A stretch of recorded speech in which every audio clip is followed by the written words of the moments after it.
So some form of independent thinking here in this field, which is fairly large, is almost lacking.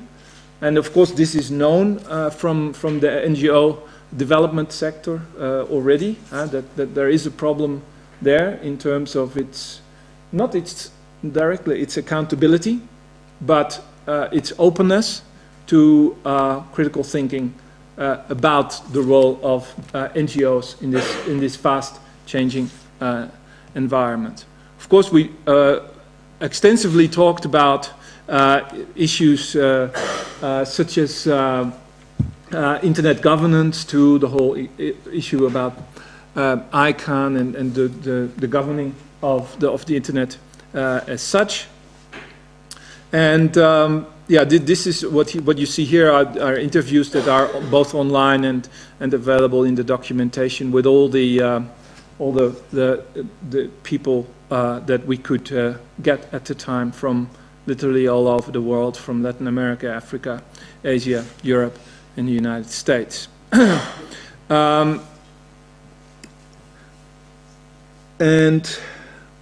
This network, by the way, still exists, and it's a modest network. You know, in general, these networks that we create have 300-400 participants, something like that. And if you're interested in one of these fields, you can just join it. And you know, there are different ways these things are dealt with. For instance, you know, with the website, as you can see here, or of course always with the mailing list, with wikis, you know, whatever people find interesting. The same counts for the somewhat smaller topics. Net porn, it's a topic, you know, because we're in Amsterdam, I guess we took the risk of just trying it to bring together researchers, artists, practitioners in this field. You know, it was not really appreciated. Of course, the university did not particularly like it that we did this, but that we did it anyway. And I think, you know, it's one of the main issues in internet research, and there's very little critical work done here. We know that, you know, there's a lot of moral issues, and there's a lot of kind of moralistic talk, but really the hard facts, you know, people don't have, and let alone that they kind of think about what is happening there. And of course there are wild figures going making the rounds, you know, about the amount of net porn that's floating around, or the kind of uses. And I have to say it's wildly exaggerated. And we were happy just over the weekend, this last night, to have finally a follow-up of the first conference. And this was then a big event which happened in the Paradiso Pop Temple with an afternoon session with academics and researchers, and a big show in the evening. And also there we're very happy to launch the first book on this issue. You know, believe it or not, but you know, people just don't publish about this. You know, there are all sorts of risks involved for one's personal career. You can imagine publishing houses are not really sure, is this selling, is this doing me any good? So we, after trying for a long time, we kind of published it ourselves. Now, I'm also working at the University of Amsterdam, which is a proper academic job as an associate professor. And there I have developed this concept. We spoke about it briefly this afternoon, about kind of the emergence of network theory and what that could be. This is a 3-day event, which is kind of a little bit of a compromise.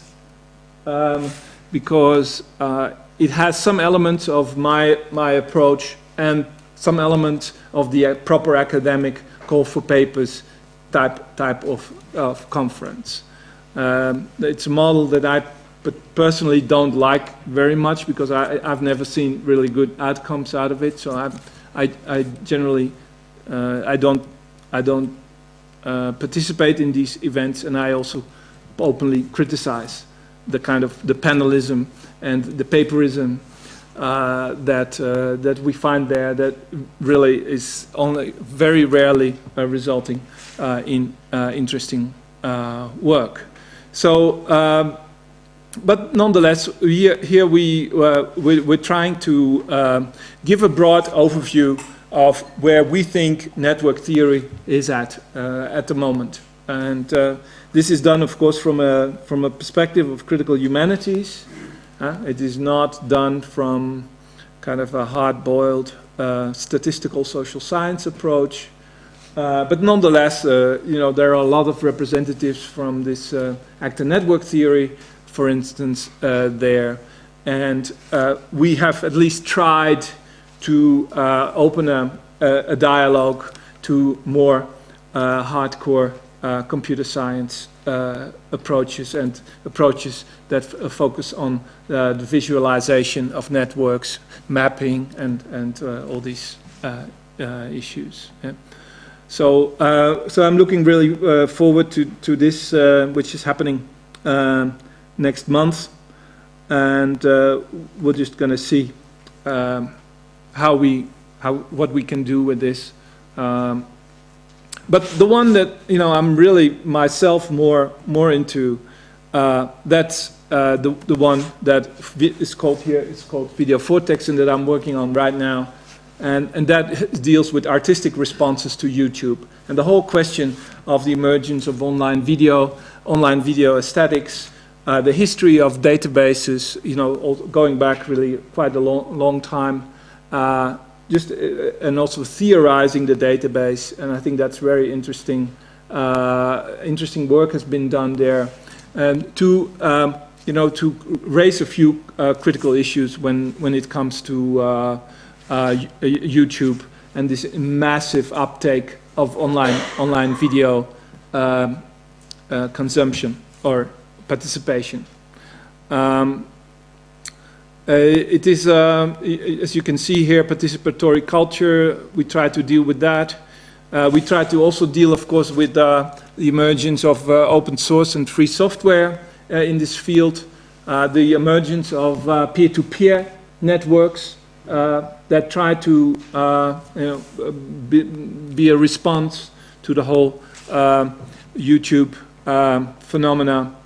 As I said, the theory and history of the database, I think, is a very important thing, and this is where media theorists and people who work in the philosophy of science have really something to contribute, because we should not forget that YouTube essentially is a transformation from watching a screen to watching a database. We are watching a database when we watch YouTube. And watching the database is a new experience altogether.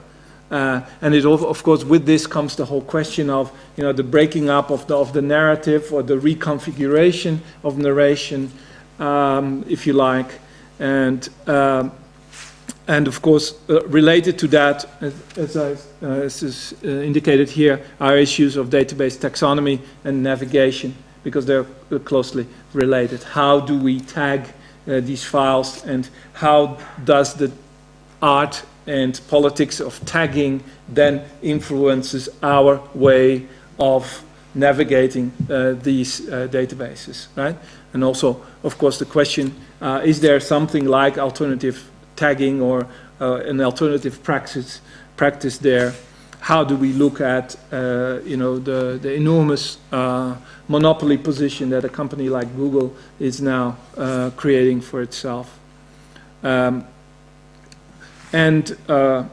course, the whole aspect of the tactical media aspect, I think, comes in here too as well. How artists and activists are making use of these media